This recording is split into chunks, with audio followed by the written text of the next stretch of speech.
உணவு மற்றும் நுகர்பொருள் வாணிபத்துறை பன்முக நடவடிக்கைகளில் ஈடுபட்டுள்ளது. அதன்படி நேரடி நெல் கொள்முதல் நிலையங்களில் கொள்முதல் செய்வது, நியாய விலைக் கடைகளில் பொருட்களை கொடுப்பது, கூட்டுறவுத்துறை மூலம் வழங்கப்படும் கடன்கள், புதிய கட்டிடங்கள் உள்ளிட்டவற்றை இன்று கூட்டுறவுத்துறை முதன்மை செயலர் ராதாகிருஷ்ணன் ஆய்வு மேற்கொண்டார்.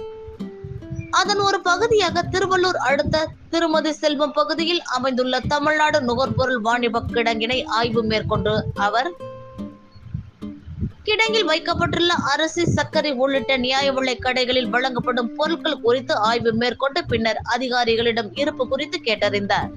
மேலும் தொழிலாளர்களுக்கு உரிய பாதுகாப்புடன் பணிகளை வழங்க அதிகாரிகளுக்கு உத்தரவிட்ட அவர், மூட்டைகளில் பிடிக்கப்படும் அரிசி சரியான அளவு பிடிக்கின்றார்களா உள்ளிட்டவற்றை ஆய்வு மேற்கொண்டார். பின்னர் செய்தியாளர்களை சந்தித்த கூட்டுறவுத்துறை செயலாளர் ராதாகிருஷ்ணன், ஏற்கனவே டெல்டா மாவட்டங்களில் 30 கிராமத்திற்கு சென்று வந்த நிலையில் தற்போது திருவள்ளூர் மாவட்டத்தில் ஆய்வு மேற்கொண்டு வருவதாகவும், அனைத்து பொருட்களும் சீராக உள்ள நிலையில் பருப்பு, பாமாயில் உள்ளவற்றை தேர்தல் நேரத்தில் ஒவ்வொரு மாதம் டெண்டர் என்பதால் சற்று தாமதமானது, அதை முடுக்கிவிடும் நோக்கத்தில் தற்போது சப்ளை எவ்வாறு உள்ளது என்பதை ஆய்வு மேற்கொண்டுள்ளதாக தெரிவித்த அவர், கிடங்குகளில் இருந்து நியாய விலைக் கடைகளுக்கு வரும் பொருட்களின் அளவு குறைவாக உள்ளதாக ஊழியர்களின் குற்றச்சாட்டுக்கு கேள்வி எழுப்பியதற்கு பதில் அளித்த ராதாகிருஷ்ணன், நியாய விலைக் கடைகளில் பாக்கெட்டில் வழங்கும் முறை சோதனை முறையில் சேலத்தில் தற்போது வழங்கி வருகின்றார்கள்.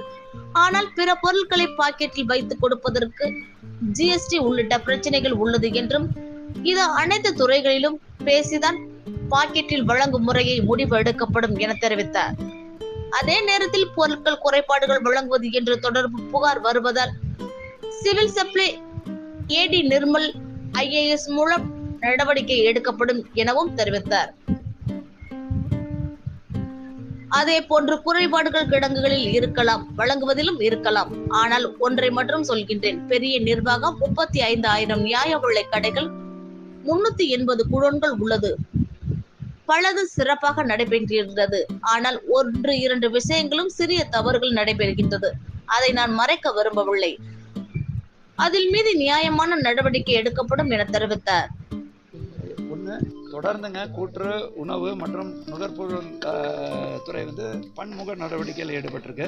ஒன்று டிபிசியில் கொள்முதல், இன்னொன்று நியாய விலைக் கடையில் சப்ளை, குடவுனில் நம்மளோட பணியாளர்களோடு சேர்ந்து அதற்கான ஏற்பாடுகள், கடைசியாக நீங்கள் பார்த்தீங்கன்னாக்கா கூட்டுறவுத்துறை மூலமாக வழங்கக்கூடிய கடன்கள், புதிய கட்டடங்கள், இதை ஆய்வு பண்ண தான் வந்திருக்கோம். ஏற்கனவே நான் இந்த டெல்டா மாவட்டத்தில் சுமார் ஒரு 30 கிராமங்கள் போயிட்டு வந்தேன்.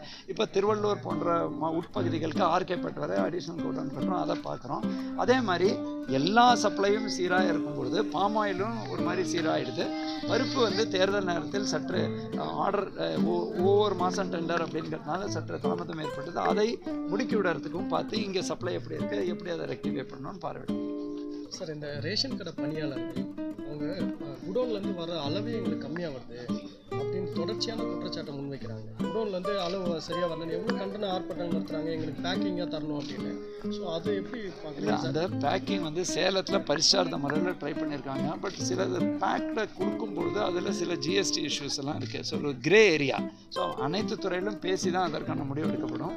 பட் அதே நேரத்தில் இந்த மாதிரி சப்ளை ஷார்ட்டேஜ் அந்த மாதிரி தொடர்ந்து யாராவது தவறு பண்ணாங்க, இல்லையா டிரான்சிட்டில் ஏதாவது பண்ணால் civil supply CID Nirmal IAS மூலமாக டெஃபினட்டாக அதற்கான கடுமையான நடவடிக்கை எடுக்கப்படும். அந்த தவறு செய்யக்கூடிய குடவுனில் இருக்கலாம், இல்லையா சப்ளையில் இருக்கலாம், இல்லையா டிரான்சிட்டில் இருக்கலாம், அந்த மாதிரி தவறுகள் நடந்தால். பட் நான் ஒன்று மட்டும் சொல்கிறேங்க, இவ்வளோ பெரிய நிர்வாகம் 35,000 வரைக்கும் நியாய விலைக் கடைகள், 380 குடவுன் எல்லாம் நடக்கும்போது பலது நல்லாவும் நடக்கிறதுங்க.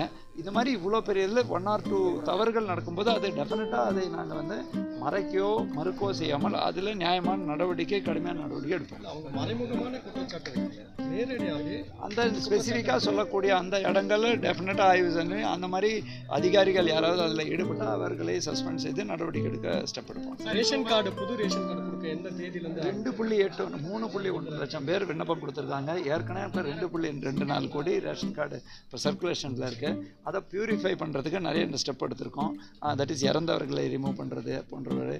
அதே மாதிரி இந்த பக்கம் அந்த 3.1 லட்சம் 2.8 லட்சம் சரிபார்க்கப்பட்டு இப்போ பிரிண்டிங்கான பர்மிஷன் மாவட்டங்களுக்கு வழங்கப்பட்டு